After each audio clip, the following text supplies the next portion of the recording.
Hello, my lovelies. I'm Ginny O, the author with no last name, and today I want to talk about trope marketing and summary marketing. So, what is a trope versus what is a summary? What is trope marketing? Where did it come from? And why do we have to do this again? So, apparently, we are having a bit of a kind of issue, which might be a non-issue in the reading and writing communities, is that we are coming across a lot of what is called trope marketing. Now, trope marketing, what is a trope? So a trope is basically a building block of a story, okay? Um, your building block could be anything from the genre of story. It could be a character archetype, the femme fatale, the plucky hero, the dashing thief, the old mentor, the little tank. Those are all tropes of character types. Or it could be the building blocks of your story. So, a lot of things in, say, Star Wars are taken off of the hero's journey that John Campbell came up with and only applies to anything after John Campbell, made this theory. Lucas heavily relied on it. But, or just like different things, cast your sudden but inevitable betrayal type of story blocks that show up over and over and over across literature, across books, movies, comics, so much so that they have gained names. So if you go to a website like tvtropes.com, you can go there and you can find all these tropes, these building blocks of a story, from the five-man band to enemies to lovers to all sorts of things, and they'll give examples of the types of media that use those tropes. Now, tropes are not bad, and some stories like to give a little wink wink, nudge nudge to the tropes, which is called subverting the trope, or lampshading the trope. Sometimes they'll try to give a twist to it, which is subverting the trope, or sometimes they will play it straight. So we kind of played this story straight, but wink wink, nudge nudge, it's here. So tropes aren't bad, they're just building blocks of your story, and your story probably is going to have some type of trope in it, whether you like it or not. Now, what is a summary?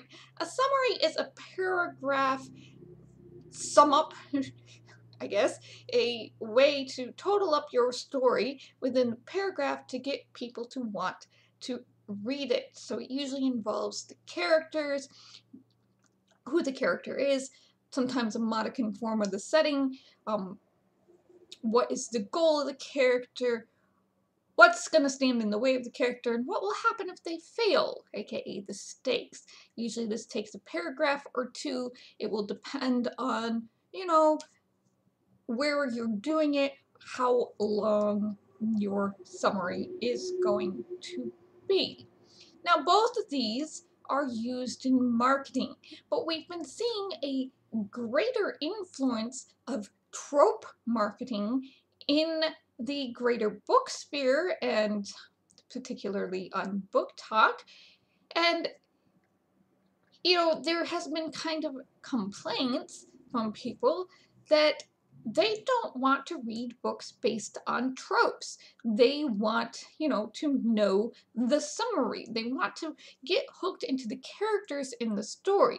And some of the stuff that's also happening in trope marketing is you're getting popular tags from places like AO3 being used as part of trope marketing.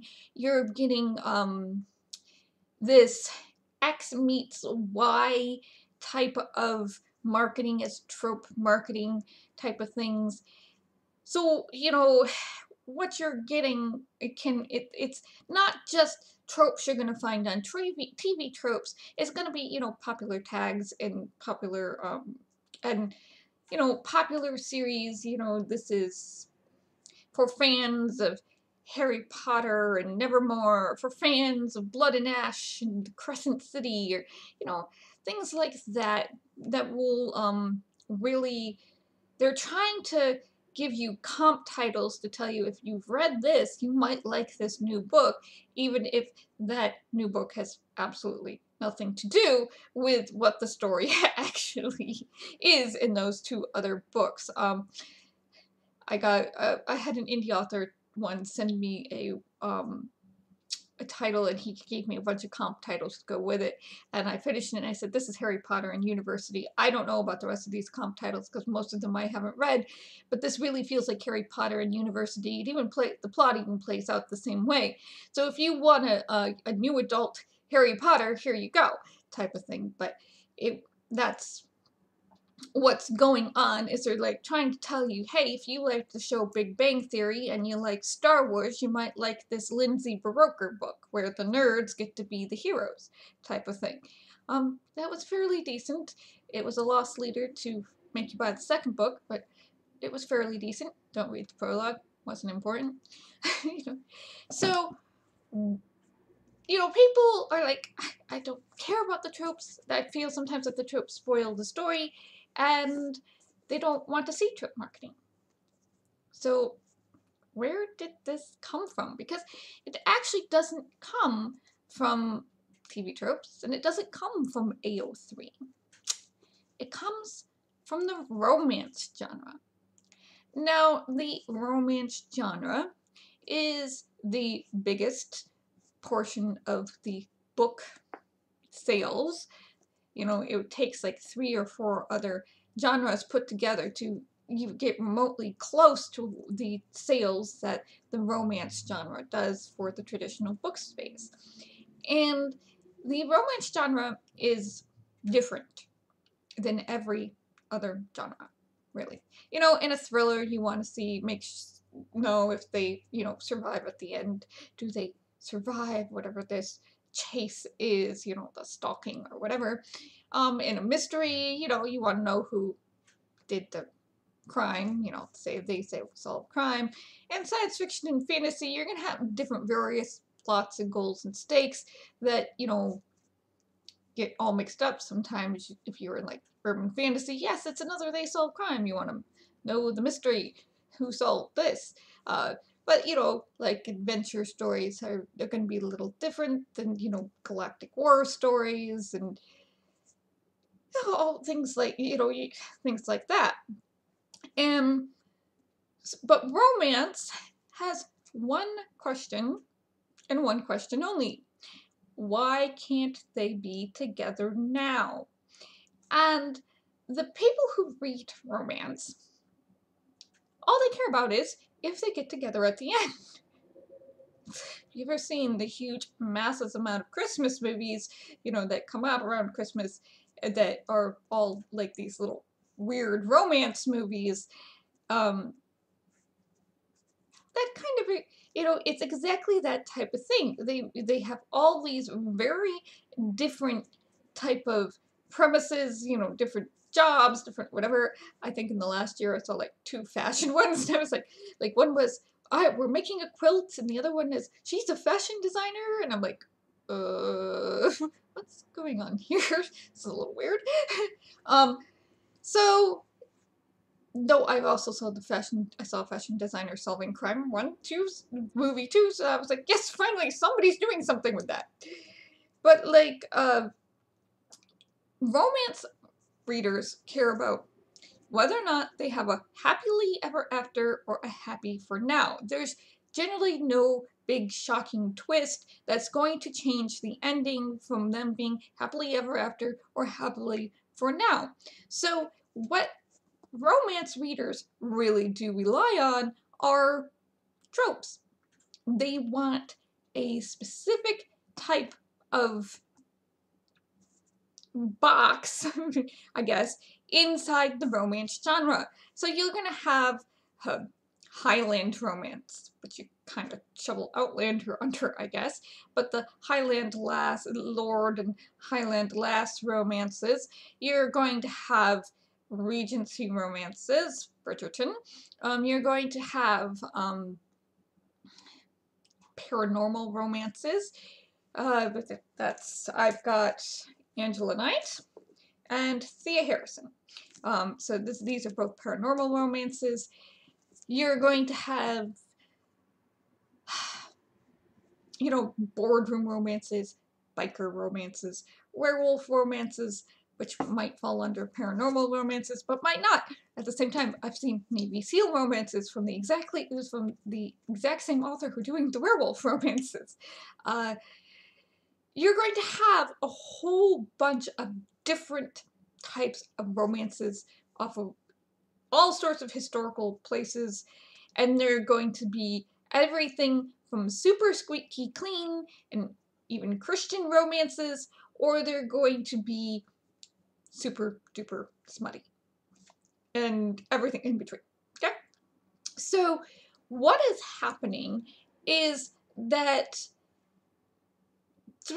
from Twilight to the Hunger Games to Divergent, we are now, to Sarah J. Maas, we are now entering the kind of romance is invading fantasy moment, okay, in points of time. So Lightlark, Blood and Ash, Sarah J. Maas is technically an adult writer, and she's part of the one that launched this type of thing. So her books should not be on young adult shelves, wink wink. That they were badly marketed on purpose. You know, so The Fourth Wing. These are romance books that are also being marketed as fantasy novels. So they are using romance tropes to market their romance fantasy books. And it worked. These books are selling lots of copies, very popular on Book Talk, which, depending on how you feel about Book Talk, is going to tell you about the quality of the books or not. And so this is making publishers sit up and take notice. So they want, you know, to start doing trope marketing, which has been done forever and a day for, you know, romance books, and try to do it for other genres. And what's helping them out is the algorithmic and short form nature of TikTok and Instagram versus a place like YouTube, where even on YouTube you have these 1-minute shorts. So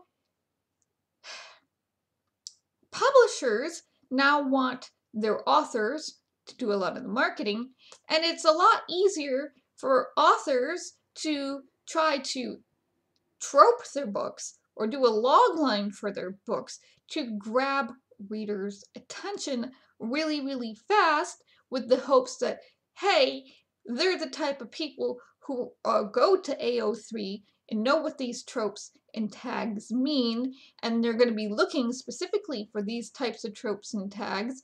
So, you know, I will be able to gain a platform, a group of social people, of readers on social media that much faster for my book. And, you know, authors really don't want to do this. We really don't want to sit there and try to reduce our books to to the little tropes, to the building blocks of the story in order to get readers. You know, we would much rather have you read our summary on the back of the book and get, you know, hooked, or read the first chapter and get hooked into the characters. But because of shortening attention spans due to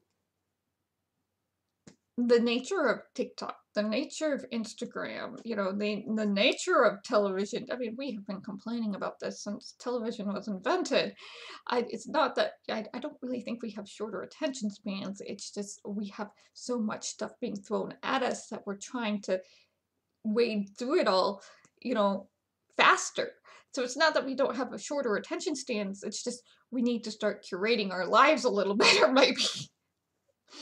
So, you know, they have to grab people's attention. It's kind of like your trope blocks are your resume with AI keywords to try to grab, you know, have somebody at the hiring office take a look at you and know who you are in under 10 seconds. That's all you get, maybe less. So, you know, and so here we are, we had to do the tropes and keywords, put out some sort of log line, and then hope the people stick around enough and like the cover of the book enough to stick around long enough in the ad to get to the summary. You know, so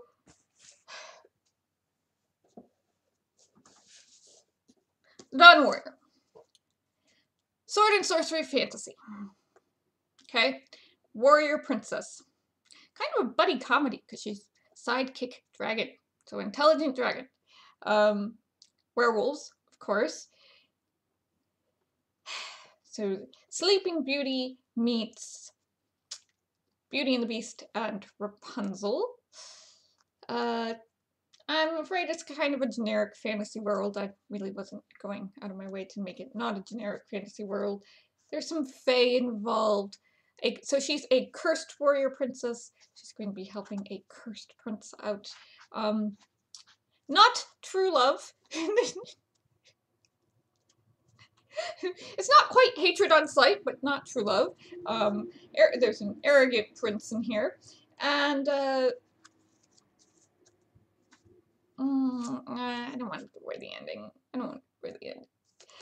But, you know, or, you know, we're hoping that you'll stick around for me to be going, you know, fateful birthday, sleeping curses, true love's kiss, 2 kingdoms in the balance, great destiny shouldn't be like this. So that's the log line. And then I have warrior and magician, exiled Princess Roxana, has spent the beginning of her adult life helping others escape their curses by dealing with the evil magicians that cast them. Now it's past time that she dealt with her own fateful curse. Nearing 21, the curse will fall whether she wants it to or not. Neither she, nor her only companion, Goloris, a fire dragon, can stop it. She needs to find the witch or find her fairy godmother before her birthday. So, you know, with magic involved, there's no such thing as coincidence. The witch that cursed her hasn't been idle. She is about to curse and ensnare another young baby princess. It's up to Roxana to stop the witch and save the child, whether the people want her to or not. And to make matters worse, cursed monsters are attacking villages. Heading the hunt is Prince Marcellus, Roxana's betrothed. Tall, dark, handsome, and arrogant. He thinks she'd be better off in skirts and out of his way. He knows nothing of her curse. She thinks he'll just slow her down. True love is not in the offing. Roxana feels responsible for the monsters and will hunt them down with or without Marcellus's help, even if that means she risks becoming one of them. There aren't any moments to waste. She's running out of time. Now, my dad really likes this one, because he's like, you included the origins of the werewolves in the book. So yes, there's the origins of the werewolves. If you're looking for a comp,